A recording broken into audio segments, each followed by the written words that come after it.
Hello, in this video I want to show you how to connect USB pen drive to XIAOMI 12T.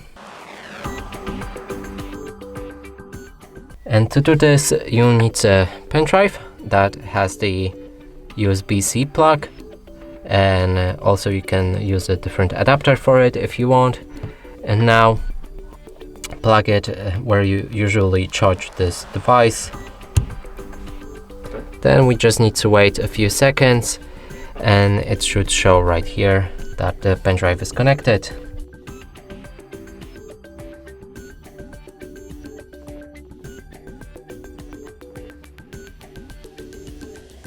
But I need to remove the cover as it obscures the USB port. And now it should work fine. Here we have it, and now click and drag down your notification bar, explore, and here you can find all of the files on this USB pen drive. And to remove it, scroll down notification bar again, click on eject, and then remove the pen drive. And that's it for this video. Hope you like it. Please consider subscribing to our channel, leave a like and a comment below.